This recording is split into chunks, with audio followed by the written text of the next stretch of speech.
প্রিয় ভিউয়ার্স, কি দেখলেন? নিশ্চয়ই এতক্ষণে বুঝতে পারছেন কি নিয়ে আলোচনা করতে যাচ্ছি। লিওনেল স্কালোনি 2026 সালের বিশ্বকাপের জন্য 55 সদস্যের প্রাইমারি স্কোয়াড ঘোষণা করছে। তো সেই স্কোয়াডটা নিয়ে আমরা একটু কথা বলবো। আমরা আগে স্কোয়াডের ফুল লিস্টটা একটু দেখে আসি। আপনারা প্রথমেই দেখতে পাচ্ছেন গোলকিপার কয়জন আছেন, চলুন আমরা দেখে আসি। গোলকিপার 6 জন। কে? Emiliano Martinez, Aston Villa number 1 goalkeeper, no doubt, আমার মতে ইনি থাকবেন। এরপরে আছে রুল্লি, অলিম্পিকো ডি মার্সেই,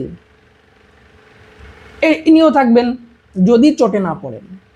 তারপরে হুয়ান মুসো, অ্যাথলেটিকো মাদ্রিদ, তিনিও থাকার সম্ভাবনা বেশি। তো গোলকিপার এই 6 জনের মধ্যে 3 জনকে আসলে বাছাই করা যেতে পারে। মানে অ্যাকচুয়ালি যদি কেউ ইনজুরিতে পড়ে তার জন্য এই লিস্টটাই আসলে দেওয়া, এমনটা নয় যে এখান থেকেই নিতে হবে, পরবর্তীতে কোনো সমস্যা হলে সেটা জানিয়ে ওটা আবার চেঞ্জ করার সুযোগ আছে। তো আমার মনে হয় গোলকিপার এই 3 জনই থাকবেন, প্রথম 3 জনই। আপনারা একটু এটা কমেন্ট সেকশনে জানাইতে পারেন। এরপরে আমরা দেখবো হচ্ছে ডিফেন্ডার। এখানে ডিফেন্ডার রাখছেন 18 জন। এখন আসলে 18 জন ডিফেন্ডার নিতে যাবেন না, 55 জনের মধ্যে 26 জন স্কোয়াডে থাকবে আর 29 জন এখান থেকে বাদ যাবে। তো আমরা অলরেডি 3 জন পাইলাম, আরও লাগবে আমার কয়জন? 23 জন লাগবে। তো ডিফেন্ডার, মিডফিল্ডার এবং ফরওয়ার্ড এই সব মিলে মোট 23 জন লাগবে, তাই তো? 18 জনের মধ্যে কে কে থাকতে পারেন? আমরা সবাই জানি এখান থেকে গঞ্জালো মন্টিয়েল, না হলেন মলিনা, তারপরে এই ম্যাকালিস্টারের ভাই থাকতে পারেন কেভিন ম্যাকালিস্টার, তারপরে লুকাস মার্টিনেজ কোয়ার্টা, ইনি থাকতে পারেন, তাহলে হলো 4 জন। এরপরে লিসান্ড্রো মার্টিনেজ, ওটামেন্ডি 6 জন। এরপরে বালেরদি, ক্রিস্টিয়ানো রোমেরো, 6 আর 2 8 জন। এরপরে আমরা আকুনা, তাগলিয়াফিকো এই 2 জনকেও দেখবো, তাহলে 10 জন, তাই তো?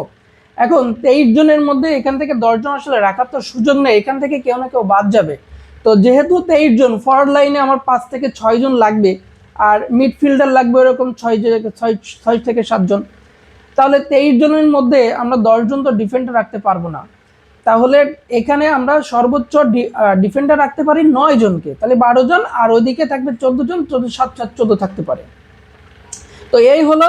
এরপরে আমরা চলে যাবো, এরপরে দেখবো হচ্ছে মিডফিল্ডার আমরা দেখতে পাচ্ছি এইখানে আমার মিডফিল্ডার আছে 15 জন। 15 জনের মধ্যে আমরা সর্বোচ্চ 7 জনকে বা 8 জনকে রাখতে পারি, 7 জন বা 8 জন। এখন এই 7 জন বা 8 জন কারা হবেন? আমরা অবভিয়াসলি বলতে পারি এখানে পারাদেস থাকবেন, তারপরে ম্যাকালিস্টার থাকবেন, এনজো ফার্নান্দেস থাকবেন, আমাদের ডিপল থাকবেন। তারপরে এই যে 4 জন, এই 4 জন ফিক্সড। এই 4 জনের বাইরে আরও 3 জন বা 4 জন। এখন এই 3-4 জনের মধ্যে একজন আছে লো সেলসো, একজন আছে পালাসিওস, এই 2 জনকে তো আপনি বাদ দিতে পারবেন না। তাহলে যদি এই 2 জনকে বাদ না দেন তাহলে 4-এর সাথে হয়ে গেল হচ্ছে 2 6, তাহলে বাকি থাকে এখানে বুয়েন্দিয়ার ভাগ্যটা নির্ভর করতেছে, তার বর্তমান পারফরমেন্সটা মোটামুটি ভালো। তাহলে আমরা বুয়েন্দিয়াকে নিলে হয়ে যায় 7 জন। এখন আরও যদি একজন লাগে সেক্ষেত্রে এখানে আমরা কাকে নিতে পারি? এখানে গুইদো রদ্রিগেজ আছেন, এখন হতে পারে তিনিও আসলে চলে আসতে পারেন। এরপরে কাঙ্ক্ষিত সেই জায়গা ফরওয়ার্ড লাইনে নেতৃত্ব দিবেন আমাদের সবার প্রিয় লিওনেল মেসি। এইখানে আমাদের মোট 16 জন ফরওয়ার্ডারকে রাখছে, তাহলে রাখবেন এখান থেকে 8 জন। তাহলে আমার যেটা মনে হয় মিডফিল্ডার 7 জন এবং ফরওয়ার্ড লাইনে 8 জন থাকবেন। এই ফরওয়ার্ড লাইনে অনেকে আবার মিডফিল্ড হিসেবে দায়িত্ব পালন করতে পারেন, যেহেতু এটাই কারণ, এই জন্য আমি ফরওয়ার্ড লাইন থেকে 8 জনকে নিতে চাই। তো 16 জন কারা কারা আছেন? মেসি আছেন, নিকো পাজ আছেন, কোমোতে খেলেন, খুবই ভালো একজন player, Mastantuono Real Madrid, Thiago Almada Atletico Madrid, তারপরে Thomas Aranda Boca Juniors, Nico Gonzalez Atletico Madrid, Alejandro Garnacho Chelsea.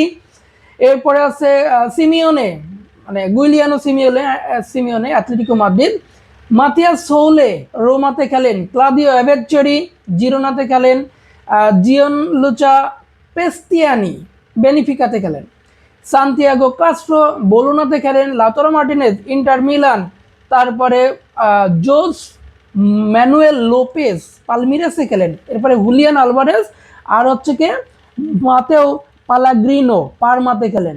এখন এই 16 জনের মধ্যে 8 জনকে যদি বাছাই করতে হয় তাহলে অবভিয়াসলি আপনি লিওনেল মেসিকে রাখবেন, নিকো পাসকে রাখবেন, তিয়াগো আলমাদাকে রাখবেন, তারপরে হচ্ছে গঞ্জালেসকে রাখবেন, এরপরে গুইলিয়ানো সিমিওনেকে রাখবেন, তারপরে আছেন লাউতারো মার্টিনেজ, আলভারেজ। এত 7 জন হয়ে গেল। তাহলে বাকি একজনকে, এই বাকি একজন আছে প্রেস্তিয়ানি আর একজন আছেন আপনার গার্নাচো। এই প্রেস্তিয়ানি আর গার্নাচোর মধ্যে আরও হচ্ছেন অ্যাভেচেরি আছে, মাতিয়াস সোলে আছেন। দেখেন সবাই কিন্তু ভালো।